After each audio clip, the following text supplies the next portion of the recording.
You got to talk to me about band leaders, though, because I want to talk to you about music and I want to talk to you about Desi. How musical are you? I have no idea. Well, apart from coming out of birthday cakes dressed like a Bond girl, not much. I mean, Singing I sang Happy Birthday to You, my best Marilyn Monroe impersonations I could do. Not really much. I mean, when they told me to sing, it's like, are you sure of that? Are you sure that you want me singing? It's perfect. I mean, I was like, oh my God, that's him.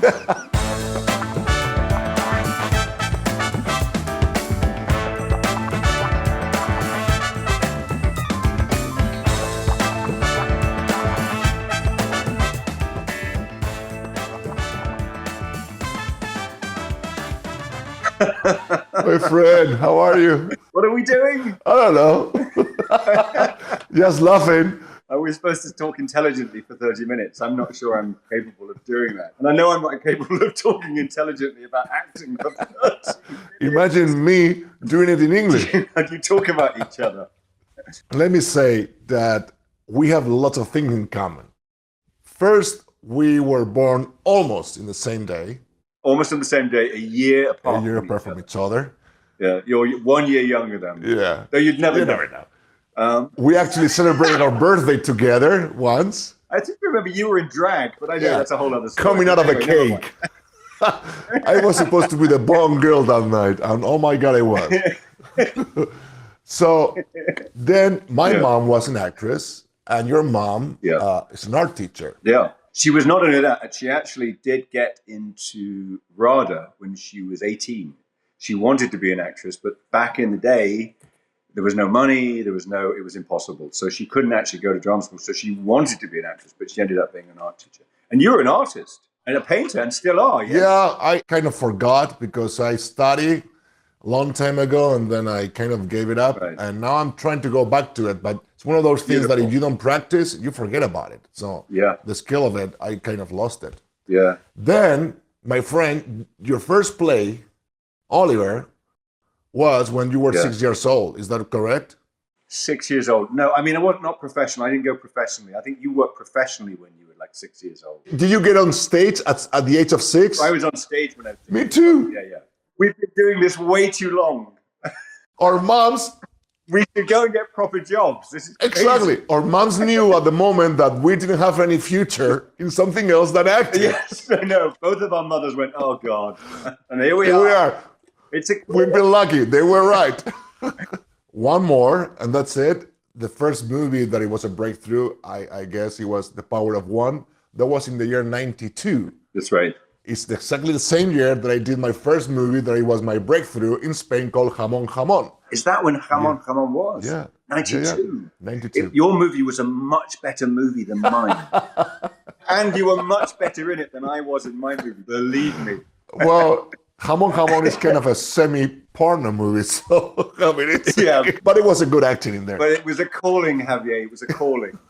I will leave it there. So we have tons of things in common. We do have a lot in common. And it's like, I think a love of acting and a love of working and a love of working with people that we are inspired by. And you are one of those people for me who inspired me in so many ways. And getting the chance to work with you was just a dream come true.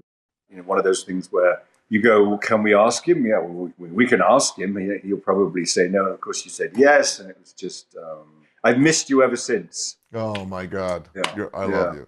It's for sure one of the highlights, not only of my work as an actor, but as my life. I mean, what a team. I felt so protected, so welcome, so taken care of by you guys, because you've been rolling the ball for a long time.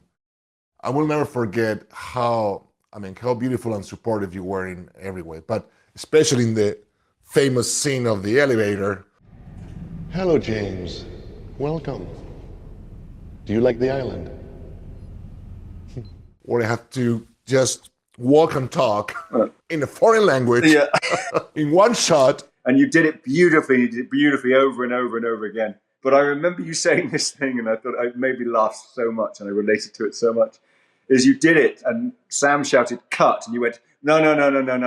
I was saying the Oscar speech in that in my head. Do you remember that? You said you got very pleased with yourself, and you were saying, as you were doing it, you were saying the Oscar speech. And I was like, that's bravo. With that voice going, God, you're good. Oh my God, you're nailing it. Oh my God, what is the tuxedo? What brand I'm gonna wear? The best ones are always when they go, what are you thinking? You go, I don't know. I have no idea. Absolutely. And I remember that we did several takes, and there were many mistakes in it. One word there, or whatever. And then the day after, I begged Sam to repeat it, and he said, okay, we'll do one take. And then that was a take that is in the movie. And you were like trapped on a chair, and of course the camera is not seeing your face while the camera is shooting my approach. And all I could see is you going like this. Yeah.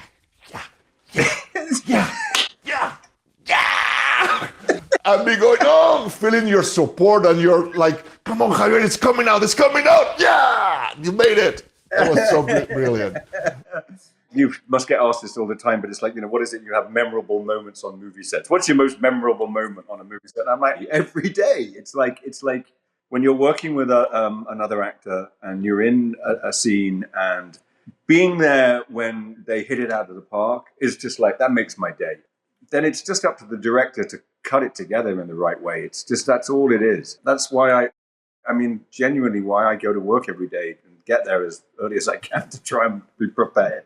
You can do take over, and sometimes it can bring out other things and do this. But that kind of magic that happens sometimes just on that one take that will never happen again. And that's what you're trying to kind of capture. When it does, it's magic. It inspires me so much. And I think we had a couple of moments like that in Skyfall. You have such a joy in your acting, and that's infectious. People find their roots into their energies into acting in different ways. It seems to me as your access in is through joy. Yeah.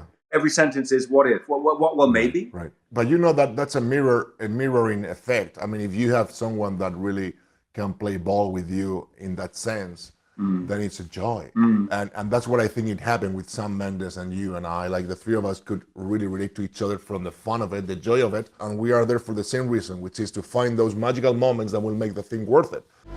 I have to finish this. For us. I know. Your work, man, it's extraordinary. In No Time to Die, you've made the impossible for me. When I watch it, I saw every aspect in light and shade of a human being, but absolutely framed in the profile of James Bond, which is kind of impossible to recreate. The lightness, the comedy, the drama, the pain, the joy, the love. It's absolutely felt without losing what the character is. I don't know how you did that, because the character is who he is. He has to represent himself constantly in front of everyone to make sure that they respect him and they know who they're dealing with. Within that, there's this human being, and I think it's an amazing piece of work, my friend. Were you aware of that? Were you aware that you were really flexing the muscle of James Bond to a place where it's never been done before? I had this idea. I wanted to kill him off a long time ago in Casino Royale for all sorts of reasons. One, purely egotistical, which was that I felt like I needed to end what I did on it, and that I would be only satisfied if I could walk away and there was nowhere else for that to go, that someone else would have to come along and invent something completely different. But also because I thought that was a good way for it to continue. And I knew that the only way to make it work was that it had to be based in love. And every time that we've gone emotionally into this, it pays back every time. And Skyfall is really, it's a story of his love for Judy. It's the relationship between you and Judy, which is complicated and family-like and toxic. And every time we've kind of really concentrated on that, it's paid dividends for us. And I was really keen with this, that's the way we had to go. I just tried to make myself involved with the things that mattered. And that was me getting on set and being in the right frame of mind, in the right place, so that each scene, we had all of these amazing people just come in and do their thing, and they were all up for it. I just knew where it had to end on, what it had to end on, and what it had to be. And it had to be a worthy death. If he stayed alive, he would kill the people he loved. So therefore, there's no argument. Wow. It's heartbreaking. I was super emotional when I saw it. I watched it in the theater, and still resonates on me that ending and the journey from beginning to the end. How beautiful and powerful and emotional it is. It's the story of a man who really needs to not betray what he loves the most. And and punish them for being loved. You got to talk to me about band leaders, though, because I want to talk to you about music, and I want to talk to you about Desi. Yes, sir, I'm Keelan Pete, of the grace of my native street. When I start to dance, everything goes chick, chicky, boom, chick, chicky, boom. How musical are you? I have no idea. Well, apart from coming out of birthday cakes dressed like a Bond girl, not much. I mean, singing I sang Happy Birthday to You, my best Marilyn Monroe impersonations I could do.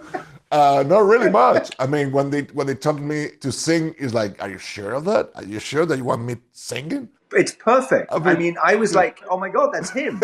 Genuinely, I was blown away. Absolutely blown away. It's like, I know that you can style things out, but you did way more than that. It was beautiful.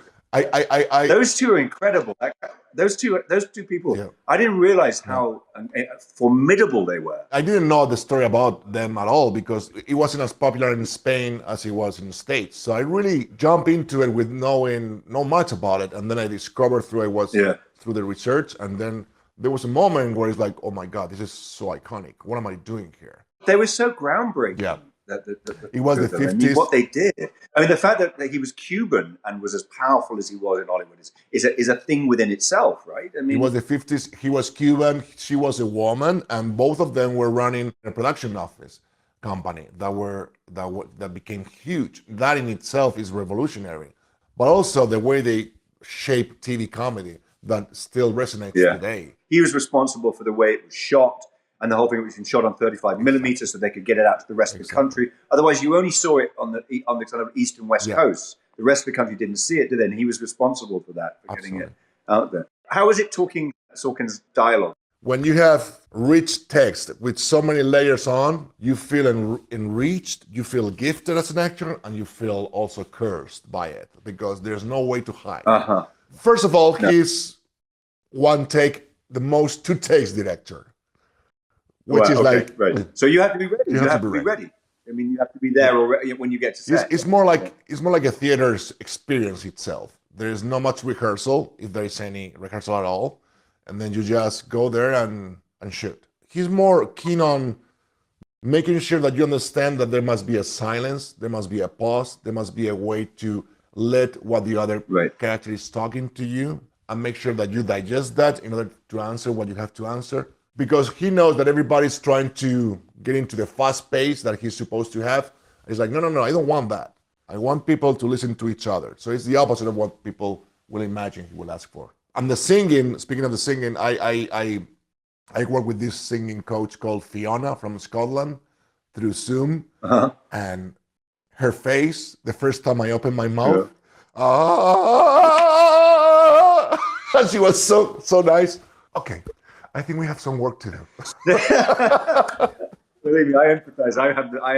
I'm exactly the same. I mean, I can't count, so there's no way I can sing.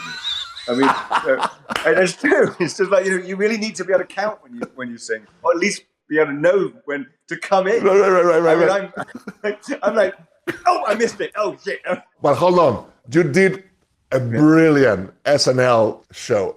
That was brilliant. There must be a lot of counting there, no? You've done it? No, I haven't done it. Again, you have to have a lot of days to do it. You can do it. So you would be just unbelievable. You have to do it. You don't remember. It's literally like all they say is make sure you read the cue cards. And you think, I'll improvise a bit. I'll kind of like, you think, I wish you could improvise. I wish there was time. Or you're just glued to these cards. Or at least trying not to be glued to them so you don't look like you're glued to them. And then the next thing it's cut and you're whisked off putting a wig on your head and it's just like, it's fabulous. It's like doing a kind of school play. You were so brilliant, so funny, so right on time. Yeah, I know. I mean, it was crazy. It was their last show. The following day I ran upstate. I mean, Rachel, my wife, she'd come up already. I mean, she said, do you need me there? I said, I don't really want you in the audience. I think it's kind of crazy. It's crazy. I'm doing it. We had the uncertainty of it all. But it was so electric. It was so electric doing that last show because everybody was just kind of on edge about everything. So, and the crew, the cast were kind of, it was a very special, it's very, very special for me to have that experience, a very special moment. Your comedy, you say comedy chops? Or what do you say, comic chop? Yes, comedy chops. Your comedy chops are so brilliant in Knives Out, SNL, and also, of course, in the James Bond irony. But that's more like a dry irony thing that makes me laugh a lot, and everybody, of course. Were you able to bring that in such a relaxed way in the way you were taping the show of SNL? Because I think, or at least for me, the thing that blocks the first when you're nervous is the sense of humor. I know that really good comedy comes from really good writing, or at least my favorite comedy is really good writing. We're all, I think, aren't we, guilty of disappearing. And I feel like comedy, you have to really try not to do that and open yourself up. And I think kind of that thing of being open to, if you listen, and listening is really important, I think. I mean, listening in acting, I think, is the key.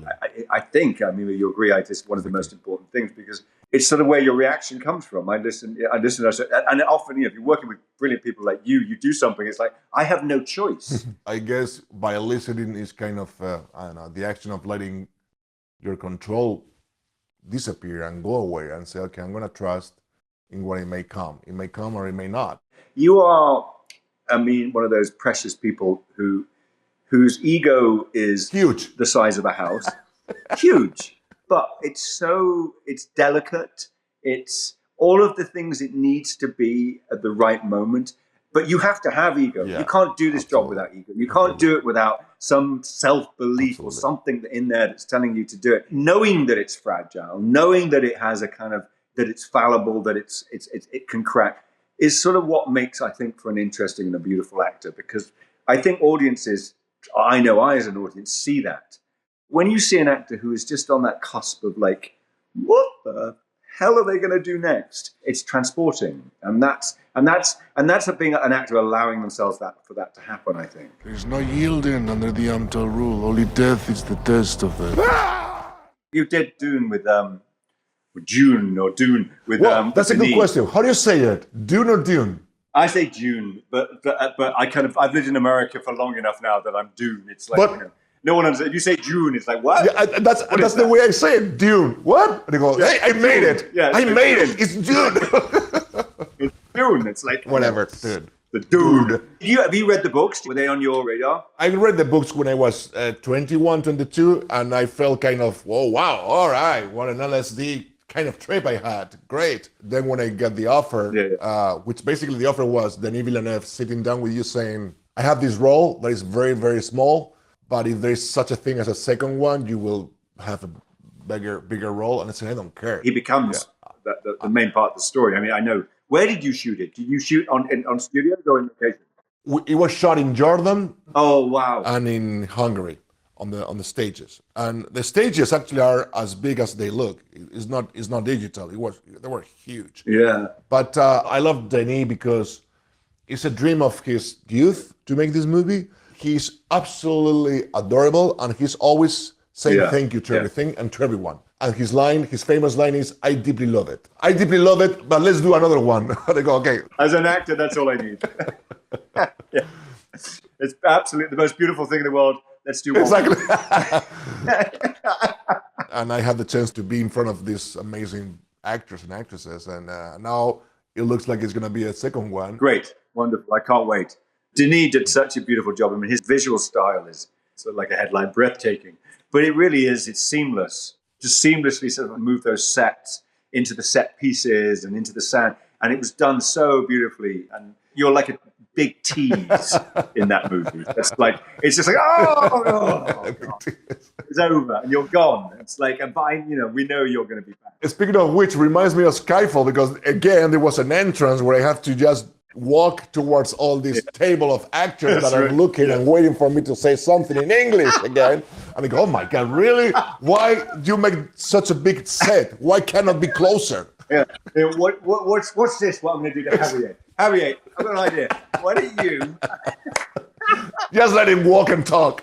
Horrible. But was that your first take? No, that wasn't my first take. That took longer than that. Again, the actors, when they were on me, they were rooting for me, like, come on, do it, because we want to go home. Yes, I know. That's slightly different. It's all right. Yeah, come on. But it's amazing, isn't it? I mean, I had this scene in Knives Out, the first one. And I hadn't really done the accent. And I mean, it's clearly not as problematic as speaking in another language, but it was still a kind of like the pressure was on. And I kind of looked at Michael Shannon and, and Jamie Lee Curtis, and it's like, they're all lined up and they're all kind of like going, go on then. And you're just like, okay, here we go. I mean, you have to, those moments are just like, you just kind of, oh my God. You go, well, I'm here now. There's no going back. I have to I'm going for this. Absolutely. Are you shooting Knives Out too? We did the second one in the summer. This summer, yeah, we shot in Greece and then we filmed studio work in Serbia. Okay. It's finished, yeah. It's in the can of Ryan's editing now, and it'll be out in autumn of this year. So yeah, it's done. It's amazing, really. I mean, it was weird to go back to work. I mean, how much work have you done? Have you been working quite a lot? Well, funny enough, this year, which has been so problematic and so hard for so many people, it's been by far the busiest year of my life, because some projects have fallen together because of the COVID postponed, and also because I actually never felt, I don't know, with the right to say no. There is so much loss of jobs, like of course it has to be good, but thank God they were all good enough, and I said, yes, I'm going to do it, of course. I cannot say no. I mean, this implies lots of people jobs. This implies working and making the thing moving forward. So, and then I realized at the end of last year, is like, wow, I've done 3 movies back to back, which is something I've never done before. Was that good? Did you enjoy that? I enjoyed that, but it's been exhausting, and also kind of knowing that my own limits, like, okay, I can't do that anymore because of the family, because of the time that that's the hardest part. I mean, you're very committed to your job, and as all talented, good people are committed to their job, and there's a certain amount that takes you away, and you have to concentrate, and it's like, my 3-year-old does not understand. No. I mean, clearly, right now, well, where are you going? What are you doing? What's like, no, forget it. So you have to make it balance it if you can. If you have the opportunity and you have the luxury of doing it, you have to try and balance it. Let me ask you, my friend, as last question. What happened to you here? Where? Did I bash my head? Here. I just got a sandwich on my head? You have something here, red, on the right. Here. Have I done this whole interview? It's probably as part of the sandwich. It's probably my Come on, take a look at your mirror. Oh my God, no, I have. You're right. I cut my head. What is that? You know what it was? Christ, I didn't even look at it. So they've sent me this wonderful ring flash, which I've set up with an iPad in the middle of it. And I went like this, like that, and it just fell on my head just before we started. Well, it's been the whole interview like that, so I love it because... And this is 17 years playing Bond. Can you see how prone I am?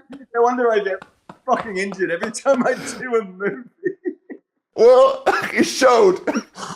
Jesus Christ. Thank you for putting up. No, literally, I kind of just was setting this out and I went, donk. Oh, Jesus. Well, I'm very happy that is not something that happened to you. All right, let's do it. I'm not bleeding to death. It's just a little. All right. Whatever. If I don't get injured while I'm filming, I'm not doing it properly. I love it. Listen, it's such a pleasure. I can't tell you. I miss you so much. I think about you. I think about you and your family. I send you massive amounts of love. Man. You are a beautiful man. I want to work with you again. Yes. Hopefully one day we'll get something to do. I don't care what it is. If you do SNL, I'll come and do a sketch. Oh, yeah. Okay, well. Yeah, there you go. I would love to do something. I'd love to turn up in one of your sketches in SNL. If you do that, would be amazing. I love you, Daniel. You are the greatest. And you are, beyond the amazing actor that you are, you're a beautiful person, man. You have such a great heart. And you are the most amazing colleague to work with. You are, and apart from that, you are fucking hot, sexy, and I was able to touch your bare breast with a little blood trickling down my forehead. Thank you.